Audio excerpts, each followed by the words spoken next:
thank you all again for first coming today. I just wanted to get a little comfortable because நார்மலாக பேசிடலாம், உங்ககிட்ட பேசும்போது கொஞ்சம் ஒரு பதட்டம் பயம் இருக்குது.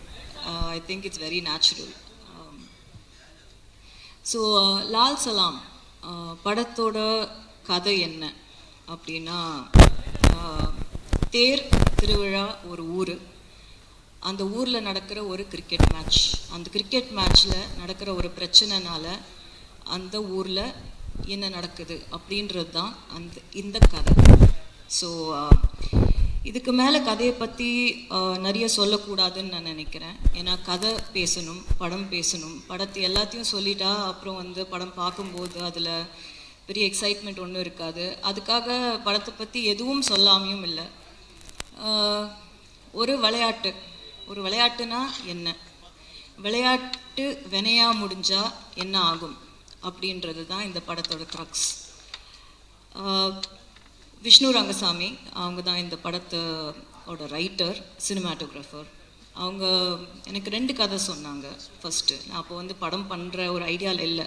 நான் ஆக்சுவலி ஒரு மியூசிக் வீடியோ பண்ணேன். அது கூட சும்மா ஒரு டைம் பாஸாக சரி பண்ணலாம் அப்படின்றதுனால. பசங்க வளர்ந்துட்டாங்க, கொஞ்ச நாளாக ரொம்ப பிஸியாக பசங்களோடு இருந்தேன். அண்ட் அதுதான் எனக்கு பண்ணணும்னு தோணுச்சு. அதனால் நான் வைராஜாவைக்கு அப்புறம் ஒரு பிரேக் எடுத்துக்கிட்டேன். பசங்க ரொம்ப சீக்கிரம் வளர்கிறாங்க, அவங்களோட இருக்கிற எக்ஸ்பீரியன்ஸஸ் டக்குன்னு போயிடும் லைஃப் அப்படின்றது கண்ணு முன்னாடி பார்த்துட்டு இருந்தேன். சரின்னு அந்த பிரேக் எடுத்த டைமில் இது சும்மா டைம் இருக்குது அப்படின்றதுனால பண்ணப்போ he happen to be the cinematographer. Actually நான் கேட்டது மற்றவங்க நிறைய பேரை கேட்டேன், பட் அந்த டைமில் அவங்க there was no dates. So he happened to come and வந்தப்போ நாங்கள் திருப்பி மீட் பண்ணோம். எனக்கு 3 டைம்லேருந்தே விஷ்ணுவை நல்லா தெரியும். நிறைய படிப்பாங்க. எப்பவுமே செட்டில் ஒர்க் இல்லைன்னா லைட்டெல்லாம் ஃபிக்ஸ் பண்ணிட்டா உட்காந்து படிச்சுட்டு இருப்பாங்க. நான் விஷ்ணுவை ஃபோனோட பார்த்ததே கிடையாது, யார்கிட்டையும் பேசி பார்த்தது கிடையாது. ஸோ அந்த மாதிரி தான் இருப்பாங்க. Very less words thinking more kind of a person. So இந்த மாதிரி ஒரு கதை இருக்குது மேம், 2 கதை இருக்குது, நீங்கள் கேட்குறீங்களான்னாங்க. சரி சும்மா சொல்லுங்கன்றப்போ ஒரு லவ் ஸ்டோரி சொன்னாங்க, லால் சலாம் சொன்னாங்க. லால் சலாம் அப்போ வேறு டைட்டிலாக இருந்தது படத்துக்கு. படம் திசையட்டும் பரவட்டும் அப்படின்னு வச்சுருந்தாங்க. வச்சப்போ எனக்கு 2 கதையும் கேட்டேன், எனக்கு 2 கதையும் பிடிச்சிது. சொல்கிறேன்னு சொன்னேன். அடுத்த நாள் ஃபோன் பண்ணி இந்த படம் பண்ணலாம் அப்படின்னு. அவங்க கண்டிப்பாக மேம்னு கேட்டாங்க. ஏன் அப்படின்னு கேட்டதுக்கு, இல்லை மேம் இது உங்களோட கம்ஃபர்ட் ஜோன்லேருந்து ரொம்ப வெளியே இருக்குது படம். இது ஒரு டவுன் பேக்ரவுண்டு, செஞ்சி, திருவண்ணாமலை, இந்த மாதிரி. எனக்கு கதை எப்படி எழுதியிருக்கேனோ அப்படியே எடுக்கணும்னு ஆசையாக இருக்குது. உங்களால் பண்ண முடியும்னு நினைக்கிறீங்களான்னு கேட்டாங்க. அப்போது பண்ண முடியாதுன்னு நினச்சிங்கன்னா ஏன் சொன்னீங்கன்னு கேட்டேன். அப்போ இல்லை மேம், உங்களை மாதிரி ஒருத்தர் பண்ணால் இந்த மாதிரி ஒரு கதை இன்னும் ரீச் ஆகும், என்ன மாதிரி ஒருத்தர் பண்ணுறதை விட, இல்லை வேறு யாராவது ஒருத்தர்கிட்ட போகிறத விட அப்படின்னாங்க. சரி அப்போ பண்ணலாம் முடிவு பண்ணோம். அப்படி தான் இது ஸ்டார்ட் ஆச்சு. அதுக்கப்புறம் என்ன ஆச்சுன்றதெல்லாம் நான் ஆடியோ லான்ச்சில் பேசிட்டேன்.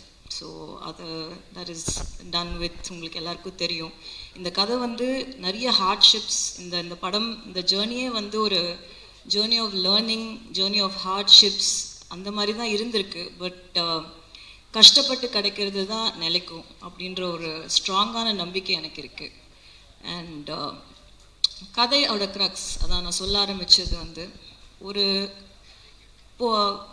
விளையாட்டு வினையாகும், ஒரு போட்டி, ஒரு விளையாடுறோம். எதுக்கு விளையாடுறோம்? ஒரு கேம் எதுக்கு விளையாடுறோம் அப்படின்னா, நம்ம ஹெல்த்துக்காக, நம்ம சந்தோஷத்துக்காக, அதை நம்ம என்ஜாய் பண்ணுறோம், அதுக்காக ஒரு கேம் விளையாடுறோம். அதே விளையாட்டுக்குள்ள நீ பெருசா நான் பெருசா, இங்கே யார் வெயிட்டு அப்படின்னு வந்ததுன்னா போட்டி வருது அந்த விளையாட்டுக்குள்ள. இந்த போட்டிக்குள்ள பொருள், பணம் எப்போ வருதோ, ஒரு பணத்துக்காகவோ இல்லை ஒரு பொருளுக்காகவோ ஒரு அவார்ட் அந்த மாதிரி இருக்கிறதுக்கு இந்த போட்டியும் இந்த கேமை விளையாட ஆரம்பிக்கிறப்போ அது பிஸ்னஸாக மாறுது. இந்த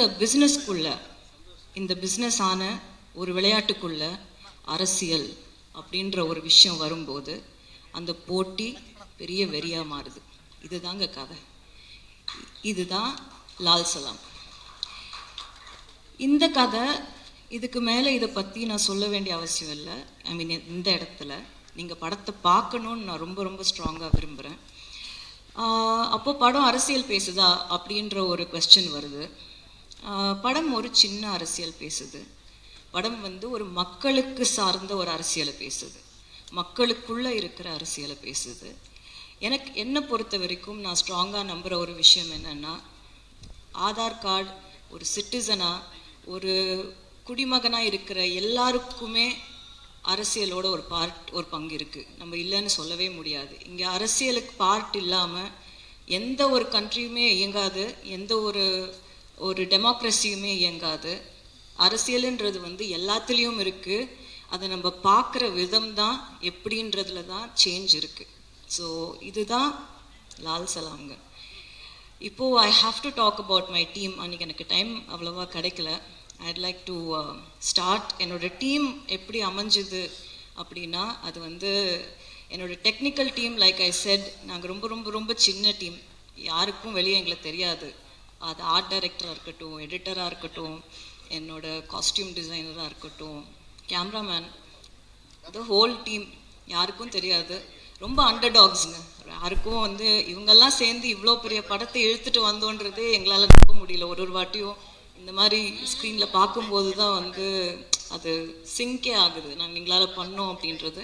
இட்ஸ் ஆல் ஒன்லி ரீசன் என்னென்னா, ஒருத்தருக்கும் அவங்கவுங்களுக்குள்ளே இருக்கிற ஃபெய்த் அண்ட் பிலீஃப், எங்களால் முடியும் அப்படின்றது, and dedication to work, being honest to your job. இவ்வளோ தான் தேவை. அப்படி இருந்தால் நம்ம வந்து மவுண்டனை கூட கட்டி இழுத்துடலான்றது என்னோட ஒரு பெரிய எக்ஸாம்பிள் வந்து லால் சலாம்.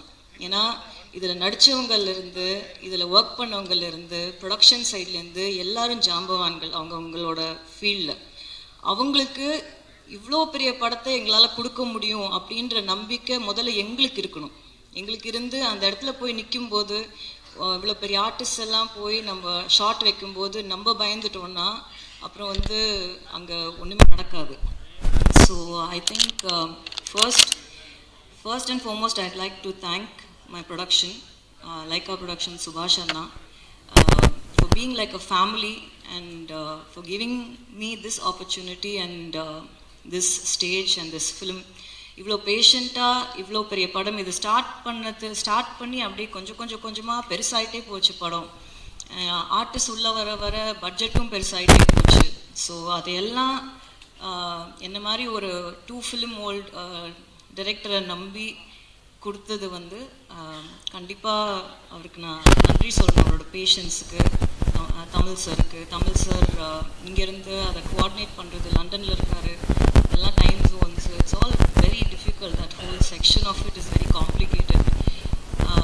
அது அண்ட் உதயண்ணா ஆப்வியஸ்லி படம் ரெடி ஆனதுக்கப்புறம் ஜென்ரலாக வந்து உதயண்ணா படம் பார்க்காம அவரோட பேனர் பேரை போடவே மாட்டார்.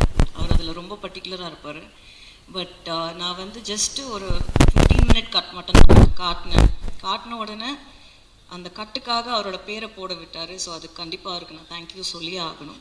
எல்லாருக்குமே வணக்கம். பத்திரிகை நண்பர்கள் அனைவருக்கும் நன்றி. இங்கே வந்திருக்கீங்க எல்லாருமே. ஒரு முக்கியமான படம் லால் சலாம். பீரியட் ஒரு 1990s நடக்கிற கதை. இந்த கதை வந்து விஷ்ணு ரங்கசாமி எழுதியிருக்கிறாரு. உண்மையான ரியல் இன்சிடென்ட்ஸை வச்சு பேஸ் பண்ணி அவர் இந்த கதையை எழுதினார். அண்ட் ஃபிக்ஷனும் இருக்குது.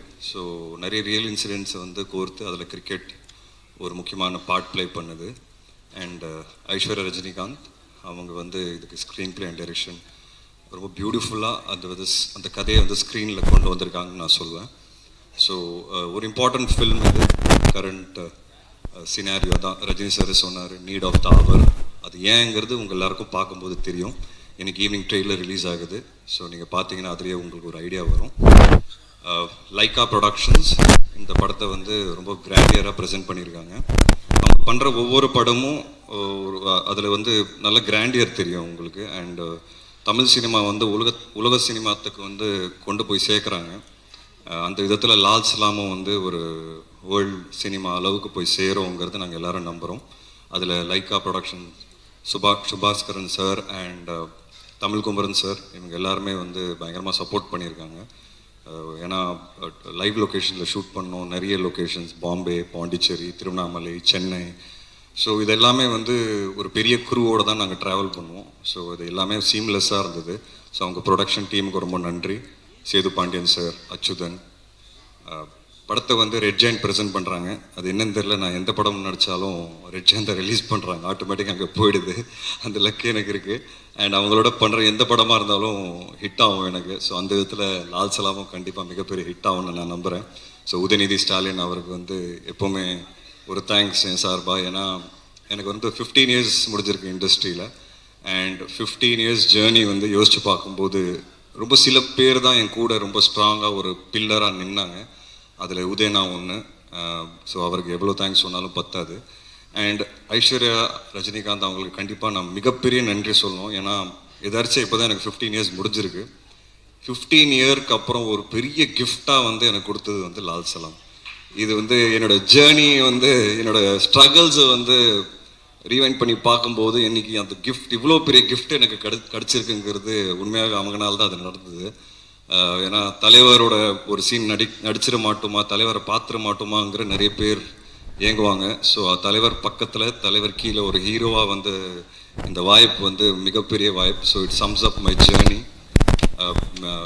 நான் கிரவுண்டில் அவரை பார்த்தேன். அந்த டைமில் மேட்ச் பார்க்குறதுக்கு வந்தார். ஸோ அவர் அங்கே அன்றைக்கி பார்த்தேன். இப்போது நேரில் ஷூட்டிங் அப்போ பார்த்தேன். ஸோ அந்த ஃபீலிங் எனக்கு வேறு மாதிரி இருந்தது. அது கிரிக்கெட் படத்தில் நடிக்கணும்னு இருந்திருக்கு, நடக்கணும்னு இருந்திருக்கு. அண்ட் ஸோ யூனோ லைஃபோட ரொம்ப ஸ்பெஷல் மொமெண்ட்ஸ் வந்து எனக்கு இந்த படம் சார்பாக வந்து நிறைய நிறைய என்ன சொல்கிறது, மெமரிஸ் கிடச்சிருக்கு. நிறைய இமோஷன்ஸ் எனக்கு அட்டாச்சாக இருக்குது இந்த படத்தோட.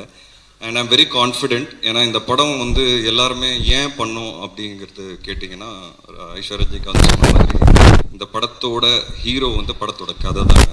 அதனால தான் ரஜினி சாரும் இவ்வளோ பெரிய கதாபாத்திரம் பண்ணுறதுக்கு ஒத்துக்கிட்டாரு.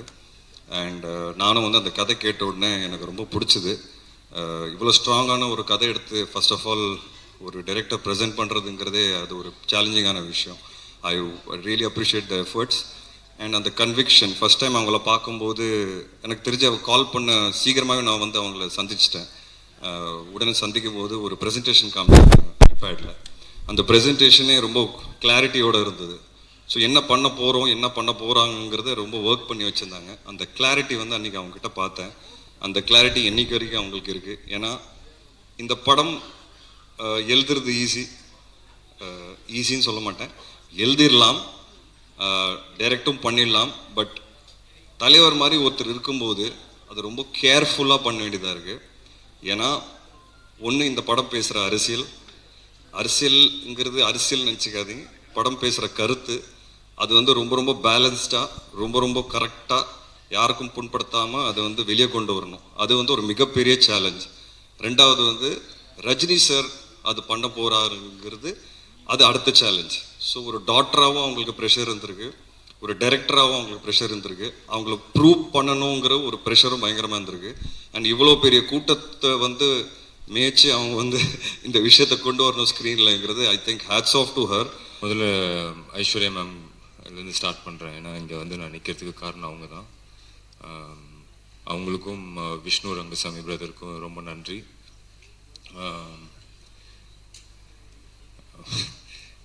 என்ன சொல்கிறதுன்னு தெரிலனா,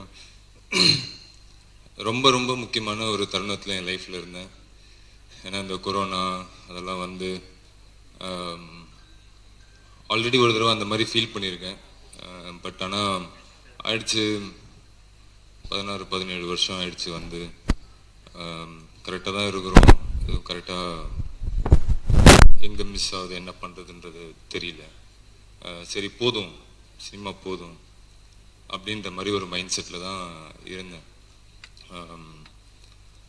அப்போது தான் வந்து எனக்கு மேம் கிட்டேருந்து ஒரு கால் வந்தது. இந்த மாதிரி அச்சு தான் ஃபோன் பண்ணாங்க, மேம் மீட் பண்ண சொன்னாங்க. போய் மீட் பண்ணும்போது நான் நினச்சேன் ஏதோ ஒரு விஷயமா இருக்கும். மேம் வில்லனாக தான் கேட்டேன். நான் போகணும் வில்லன் மாதிரி, ஏன்னா 2 பேர் பண்ணுறாங்கன்னு வில்லனாக இருக்கும், இல்லை ஏதாவது சின்ன கேரக்டர் அப்படி. பட் இந்த படத்தில் ரொம்ப ஒரு முக்கியமான பார்ட் கதையை சொல்லி அதுக்கப்புறம் சார் நடிக்கிறாங்க இதெல்லாம் சொன்னாங்க. என்னால் அப்போ தான் நான் பிலீவ் பண்ணேன், கடவுள் வந்து எனக்கு கொடுத்த கிஃப்ட் இது. என்னை திருப்பி இன்னும் என்னோடய ஜேர்னி இங்கே நிறைய இருக்குது, சினிமாவில் நான் இருப்பேன் அப்படின்னு எனக்கு நம்ப வச்சுது. ஸோ என்றைக்குமே நான் உங்ககிட்ட பல தடவை சொல்லியிருக்கேன், ஜாஸ்தியாக சொல்கிற மாதிரி கூட இருக்கும், உண்மையாகவே மனசார சொல்கிறேன், நான் உங்களுக்கு ரொம்ப ரொம்ப கடமைப்பட்டிருக்கேன்.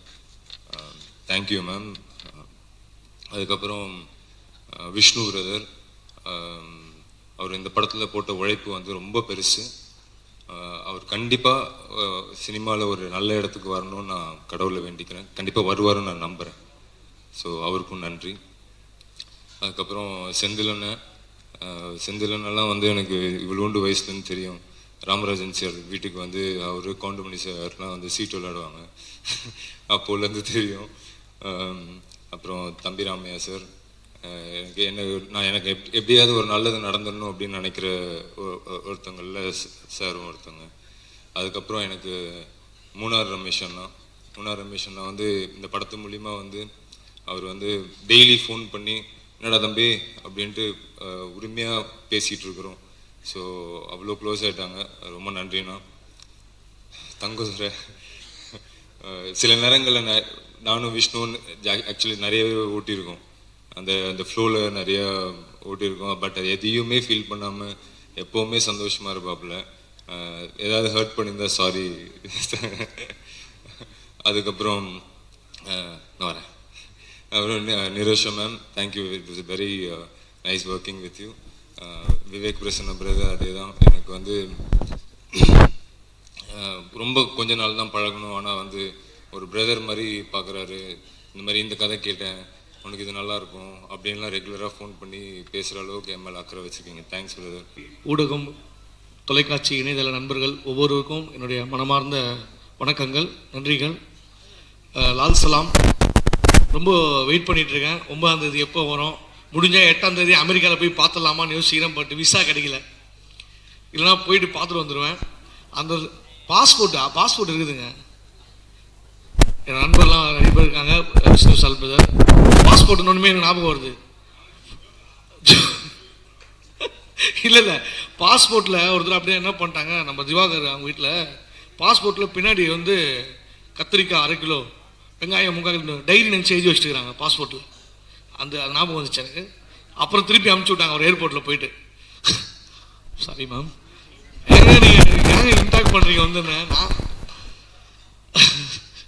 படம் ரொம்ப எதிர்பார்த்துட்ருக்கேன். லைஃப்பில் இருந்தது ஒரு முக்கியமான படம்.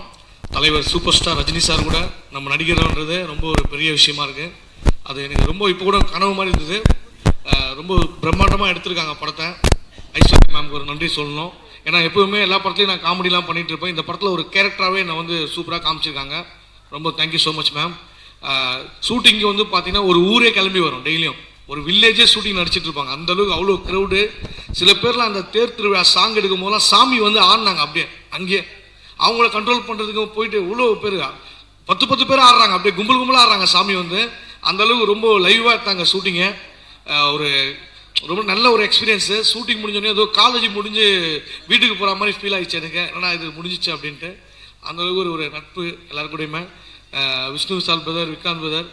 விஷ்ணு சால் பிரதர் வந்து பார்த்தீங்கன்னா உண்மையிலேயே அவங்க 2 பேருமே வந்து கிரிக்கெட்டில் பெரிய லெவலு. அவங்களுக்கு இருக்கிற பொட்டன்சியல் பார்த்தீங்கன்னா இந்தியன் கிரிக்கெட் டீம்லேயே ஆடுற அளவுக்கு பொட்டன்சியல், அந்தளவுக்கு சூப்பராக ஆனாங்க கிரிக்கெட்டு. பட் நம்ம ஏதோ வீட்டில் கிரிக்கெட்டு விளையாடிட்டு இருக்கோம். ஆனால் கற்றுக் கொடுத்தாங்க எனக்கு, எப்படி பண்ணணும், போலிங் எப்படி போடணும் எல்லாம் சொல்லி கொடுத்தாரு. சொல்லி கொடுத்தது இல்லாமல் என்னை வச்சு செஞ்சாங்க ஃபுல்லாங்க. மேட்ச்சில் செஞ்சு எங்கெல்லாம் பால் ஸ்பீடாக வருமோ வேகமாக வருமோ அங்கெல்லாம் போய் நம்ம நிற்க வைக்கிறது. அவர் விக்ராந்த் இருக்காரு பார்த்தீங்கன்னா கரெக்டாக அடிப்பார். நான் எங்கேயாச்சும் ஓரமாக கூட கரெக்டாக பார்த்து அடிப்பார். அந்த மாதிரிலாம் ஜாலியாக ஃபன் பண்ணிட்டு இருந்தாங்க. அப்புறம் தம்பி ராமையா சார் கூடலாம் நடிக்கிறதுலாம் வந்து ஒரு பெரிய கிஃப்ட் எனக்கு. செந்தில் சாரோட எக்ஸ்பீரியன்ஸ்லாம் நிறைய சொன்னார். Thank you so much sir. Senthil sir, Munnar Ramesh அண்ணன், நம்ம விவேக் பிரசன்னா பிரதர், அவர் வேறு லெவல் பர்ஃபார்மரு, நிரோஷா மேமு, நம்ம திவாகர், நிறைய நடிகர்கள். ஒரு யூனிவர்சிட்டிக்குள்ளே போன மாதிரி இருந்தது, ஒரு ஃபிலிம் யூனிவர்சிட்டிக்குள்ளே போன மாதிரி இருந்தது எனக்கு. அவ்வளோ ஆக்டர்ஸு, நம்ம சினிமோட்டோகிராஃபர் விஷ்ணு ரங்கசாமி சார் எல்லாமே அவங்களோட அந்த எக்ஸ்பீரியன்ஸை வந்து நான் கொஞ்சம் கற்றுக்கிட்டு வந்திருக்கேன் அவங்ககிட்டலாம் சினிமாவை. ரொம்ப ஹாப்பியாக இருக்குது. எனக்கு என்ன பேசுறதுன்னு தெரியல உண்மையிலேயே. மேம் வந்து பார்த்தீங்கன்னா மேம் வந்து இங்கிலீஷில் நிறைய பேசுவாங்க, நம்மளுக்கு புரியாது. அதுவும் வர கொஞ்சம் சவுண்டு கம்மியாக பேசுவாங்களா, என்ன சொல்கிறாங்கன்னு தெரியாது. தகவல் வேர் இஸ் லிவிங் நாங்கள் லிவிங்ஸ்டன் சார் கேரவனில் இருக்கிறாருன்ட்டேன் நான். அப்புறம் தான் விஷ்ணு சார் சொன்னார், அது லிவிங்னா உங்கள் வீடு எங்கே இருக்குன்னு கேட்டாங்க. அந்த மாதிரிலாம் நிறைய நடக்கும். ஸோ அதை நான் வந்து சொன்னேன். படம் வந்து ஒரு சூப்பரான ஒரு ஃபேமிலி என்டர்டைன்மெண்ட்டு, கண்டிப்பாக வந்து எல்லாருமே ரசிப்பாங்க. ரொம்ப அருமையாக வந்து படம். மியூசிக்லாம் வந்து ரகுமான் சார் கலக்கிட்டாரு. அந்த ஜலாலி சாங்லாம் எங்கள் வீட்டில் வந்து குழந்தைங்களாம் போட்டு ஒரு 10 முறை கேட்டுக்கிறாங்க டெய்லியும். அந்தளவுக்கு அந்த சாங்கை பார்த்தோன்னே அவ்வளோ ஃபயராக இருக்குது. தேர் திருவிழா சாங்களும் சரி, அப்புறம் நம்ம இந்த சாங்கு ஏப்புள்ள உண்மையிலே வந்து ஹீரோ ஹீரோயினுக்கு ஒரு சாங்கு. அந்த சாங்கில் என்னையும் வந்து நடிக்க வச்சிங்க. Thank you so much ma'am. Aishwarya ma'am, Dinesh master, அப்புறம் விஷ்ணு சார் பிரதர். அந்த சாங்கில் என்ன வந்து ஒரு 2 பேர் ரொமான்ஸ் பண்ண இடத்துல நம்மளுக்கு என்ன வேலை, பட் நம்மளையும் வச்சு ஒரு நல்லா தொடர்ந்து வந்திருக்கு படத்தில். Thank you so much. ரொம்ப நன்றி, ஒவ்வொருத்தருக்குமே நன்றி. Thank you so much ma'am. படம் எப்போ 9ஆம் தேதி ரிலீஸ் ஆகுது. ஸோ படத்துக்காக வெயிட் பண்ணுறேன். தேங்க்யூ. வணக்கம். Standing this stage first Aishwarya மேம்க்கு தான் நன்றி சொல்லணும். என்னோட ட்ரீம் ஹேஸ் கம் ட்ரூ. ஏன்னா ரஜினி சார் கூட நடிக்கணும்னு ரொம்ப நாள் ஆசை. I miss the opportunity. அவர் கூட ஆக்சுவலி ஒரு படம் நடிக்க வேண்டியதாக இருந்தது. எல்லாம் ஓகேயா, என்னோட தெலுங்கு படம் ரீமேக். அது சார் ஓகே பண்ணி எல்லாம் பண்ணோன்னு there was a movie which had similar base இருந்தனால அந்த படம் பண்ண முடியாமல் போச்சு. சரி, ஒரு சின்ன கவலை. இவ்வளோ வருஷம் நடித்து ஒரு கம்ப்ளீஷனே இல்லாமல் இருக்குது. ஏன்னா நான் ஃப்ரம் சிவாஜி சார்லேருந்து கமல் சார்லேருந்து வரிசையாக பண்ணிட்டேன். சார் கூட தான் பண்ண கிடைக்கலையே அப்படி ஒரு ஃபீல். இப்போ வந்து மேம் ஒரு தடவை பேசினாங்கன்ட்ட பேசிட்டு, மேம் நீங்கள் இந்த படத்தில் இருக்கீங்க அப்படின்னா ஒரே எக்ஸைட்டட். ஓகே நம்ம சார் பக்கத்தில் நடிக்க போகிறோம். ஓகே ஆக்சுவலி அவர் ஜோடியாக இருப்பேன்னு நான் நினச்சி கூட பார்க்கல. மேம் சொல்ல போகும்போது எல்லாம் கேட்டுட்டு, மேம் நீங்கள் அப்பாவுக்கு ஜோடியாக நடிக்க. சரிங்க மேம். என்ன மேம் சொன்னீங்க, என்ன சொன்னீங்க அப்படின்னு அப்பாவுக்கு நிச்சயமாக கிள்ளிலாம் பார்த்து ரொம்ப எக்ஸைட் ஆகிட்டேன். ரொம்ப தேங்க்ஸ் மேம். என்னோட இண்டஸ்ட்ரி கம்ப்ளீஷன் உங்களால் நடந்தது. ரொம்ப ரொம்ப ரொம்ப thanks. I'm very honoured and thrilled working with sir. Because அப்படி ஒரு ஆர்டிஸ்ட் கூட நடிக்க சான்ஸ் வாய்ப்பு எனக்கு கிடச்சிருக்கேன். பிகாஸ் நீங்கள் ப்ரொஃபஷ்னலாக எடுத்துக்கலாம், ஒரு எக்ஸ்ட்ராடினரி ஹியூமன் பீயிங் கூட ஒர்க் பண்ணுறேன்னா இட்ஸ் பிளெஸிங் ஃபார் மீ. ரொம்ப சந்தோஷமாக இருக்குது. அதுக்கு ஈக்குவலாக பேலன்ஸ் பண்ணி எல்லா ஆர்டிஸ்டும் பார்த்திங்கன்னா விஷ்ணு சார்லேருந்து விக்ராந்த்லேருந்து தம்பி ராம சார்லேருந்து செந்திலான மை ஃபேவரட், இவங்க எல்லாம் கூட நடிக்க போகும்போது it's nice combo. And I was very more happy. அப்படின்னா ஒரு லேடி டேரக்டர் கூட ஒர்க் பண்ணணும்னு ஆசைப்பட்டேன். மேம் சொன்னேன், மேம் ரொம்ப எக்ஸைட்டட் மேம், லேடி டேரக்டரோட ஒர்க் பண்ணுறேன். மேம் வந்து சாரோட டாக்டர் ஓகே எல்லாருக்கும் அப்படின்னு ஆக்சுவலி பார்த்தா உல்ட்டாவாக இருந்தாங்க மேம். எனக்கே ஷார்ட்டில் நீங்கள் பட மேம் என்ன சொல்லிடுவாங்களோ கரெக்டாக பண்ணுறோன்னு. என்ன வேணுமோ என்ன தேவையோ பக்கா ஃபோக்கஸ் பண்ணி அதை வேலையை பார்த்தாங்க. It was amazing ma'am. நான் work with so many directors. Hats off you ma'am. Extraordinary. Really nice. I'm so proud I worked with a lady artist ma'am. எனக்கும் பெருமையாக இருக்கு மேம், ஒரு லேடி ஆர்டிஸ்ட். நம்மளும் இந்த மாதிரி மேம் கூட அசிஸ்டண்ட்டாக ஒர்க் பண்ண இன்னும் நல்லா கற்றுக்கலான்னு ஒரு ஆசை இருந்தது. And nice extreme dedicated lady and very proud to see that ma'am. நிஜமாவே எல்லாருமே வந்து கோல்டன் ஸ்பூனில் பிறந்தவங்க ஓகே எடுங்க பார்த்துக்கலாம் அப்படின்னு இருப்பாங்க. அப்படி இல்லை, இறங்கி களத்தில் இறங்கி வேலை பார்க்குறாங்க. வந்து ரொம்ப நல்ல விஷயம் ma'am. And a lot for giving this opportunity ma'am, and excited, thrilled, and God bless you ma'am. I'm sure கண்டிப்பா இந்த படம் நல்லா ஓடும் because lovely content இருக்கு. It will reach a lot of people, will make them feel, they will know about it. நால thank you once again. Thank you guys. Thanks a lot. பத்திரிகையாளர் அனைவர்களுக்கும் எங்களுடைய வணக்கம். நான் வந்து தலைவர் யூனிவர்ஸ். நான் சின்ன வயசுலேருந்து என்னுடைய அடையாளமே ரஜினி ரசிகன் அப்படின்றது தான். ஸ்கூல்லேருந்து காலேஜிலேருந்து பஸ் ஸ்டாண்டில் யாராவது பார்த்தா கூட கேட்பாங்க ரஜினி ஃபேனா அப்படின்னு. அந்த மாதிரி ஒரு வாழ்ந்த ஆள். ரஜினி சார் தான் நமக்கு எல்லாமே. சினிமா பார்க்குறதுக்கு ஆர்வமே ரஜினி சார் மூலயமா வந்தது தான். அப்படிப்பட்ட நான் வந்து தலைவர் கூட வந்து ஸ்க்ரீன் பிளேஸில் இருக்கிறேன். அவர் படத்தில் நடிச்சிருக்கிறேன். அவருடைய டாக்டர் டைரக்ஷன் பண்ண படத்தில் நான் நடித்தது. அதை ரெஃபர் பண்ண திரு ரங்கசாமி, விஷ்ணு ரங்கசாமி கேமராமேன் அவர்கள் எல்லோருக்கும் என்னுடைய நன்றிகளை தெரிவிச்சுக்கிறேன். கொஞ்சம் கரெக்டாக பேச வர்றது மன்னிக்கணும். அப்புறம் இந்த படம் வந்து ஒரு ஜனரஞ்சகமான படம். இதில் நடித்த என்னுடைய சீனியர்ஸ் அனைவருக்கும், ஹீரோஸ் தம்பிராம அண்ணன், செந்தில் அண்ணன், தங்கத்துறை, விவேக் பிரசன்னா, திவாகர் எல்லோருக்கும் என்னுடைய நன்றிகள். எல்லோரும் ஹீரோஸ் 2 பேருமே எனக்கு ஹீரோ சார்ஸ், ஹீரோக்கள் என்னுடைய தம்பி மாதிரி பழகினாங்க. ரொம்ப சந்தோஷம், நன்றி. மேடம்மை பற்றி ஒரே ஒரு வார்த்தை சொல்லிடுறேன். அவங்க வந்து ஒரு பான் வித் சில்வர் ஸ்பூன். அதுக்கும் மேலே அவங்க வந்து இவ்வளோ கஷ்டப்பட்டு ஒரு படம் எடுக்கணுன்ற ஒரு சூழ்நிலையும் இல்லை. ஆனால் இந்த படத்தில் ஃப்ரம் த பிகினிங்லேருந்து எண்டு வரைக்கும் அவங்க பட்ட கஷ்டம் இப்போ வரைக்கும் அவங்க தூக்கம் இல்லாமல் தான் வேலை செஞ்சுட்டு இருக்கிறாங்க. அதனால் இந்த படம் மிகப்பெரிய வெற்றி அடையணும். இதில் உழைத்த உழைப்புகள் வீணாக போகக்கூடாது. கதை எல்லோருக்குமே ஒரு பிடித்த கதையாக இருக்கும், மக்களுக்கு தேவையான கதையாக இருக்கும். முதலாளி Subaskaran sir, Tamilkumaran sir and Subbu sir, Sethu sir and team எல்லோருக்குமே நன்றி. பிரச்சனை இருக்கக்கூடாதுங்கிறது தான் லால் சலாம் படம். ஸோ அதை பற்றின தம்பி அண்ணா ஏதோ சிக்னல் கொடுத்துருக்காரு. ஸோ அதுதான் லால் சலாமோட கரு. படத்தை பற்றி படம் முடிச்சுட்டு நீங்கள் பார்த்து சொல்கிற ரிவ்யூ வந்து ரொம்ப ஆழமாக அழுத்தமாக நீங்களே ரொம்ப உண்மையான கருத்து சொல்லுவீங்க, அதில் எந்த சந்தேகமும் இல்லை. ஐஸ்வர்யா மேம்க்கு ரொம்ப நன்றி இந்த மாதிரி ஒரு வாய்ப்பு கொடுத்ததுக்கு. And writer cinematographer Vishnu brother and Vishnu Vishal brother and Vikanth brother, Thangadurai அவர்கள், முனா ரமேஷ் அண்ணா, தம்பி அண்ணா, செந்திலையா, இவங்க எல்லாரும் கூடயும் நடித்தது வந்து மிகப்பெரிய பாக்கியம். ரொம்ப சந்தோஷமாக இருக்குது இந்த தருணம். ரொம்ப அத்தியாவசியமான இந்த காலகட்டத்தில் இல்லை, எல்லா காலகட்டத்திலும் லால் சலாம் ஒரு பாடமாகவும் ஒரு படிப்பினையாகவும், பிரச்சனை செய்யக்கூடாது செய்யணும்னு நினைக்கிறவங்களுக்கு ஒரு பாடமாகவும், அப்படியே ஏதாச்சும் என்ன இருந்தது அப்படின்னா அந்த படம் பார்த்துட்டு எல்லாரும் மாறக்கூடியதாகவும் இருக்கும். இந்த நேரத்தில் இல்லை, எல்லா காலகட்டத்திலும் ரொம்ப முக்கியமான ஒரு படம் லால் சலாம். சுபாஸ்கரன் சார் அவர்களுக்கும், ஜிகேஎம் தமிழ்குமரன் சார் அவர்களுக்கும், and red giant Shenbagamoorthy sir எல்லாருக்கும், இந்த படத்தில் உழைத்த அனைவருக்கும் என்னுடைய மனமார்ந்த நன்றி. நன்றி. 9ஆம் தேதி ரிலீஸு. இப்போ நம்ம பார்த்துக்கிட்டு இருக்க 3 நாள் இருக்குது. இந்த படம் லால் சலாம் அன்னைக்கு ட்ரெயினில் போட்டாங்க, அன்றைக்கி வந்திருப்பேன். அன்றைக்கி சாயங்காலம் வந்தால் நம்ம இளையராஜா மகள் இறந்து விட்டாங்க, அங்கே போயிட்டேன், மன்னிக்கணும். இந்த படத்தில் வந்து ஐஸ்வர்யா ரஜினிகாந்த் அவர்கள் டைரக்ஷன் பண்ணியிருக்காங்க. நல்ல கதை, அருமையான கதை கொடுத்துருக்காங்க. இங்கே இந்த கதையில் என்னென்னா, இந்த கதை சொல்லும்போதே எனக்கு ரொம்ப ஃபீலிங்காக வந்துடுச்சு. இந்த மாதிரி சொல்லும்போது இப்படி இந்த கதையில் என்ன எப்படி நடித்தோம் அப்படின்னு எனக்கு இன்னும் தெரியலை.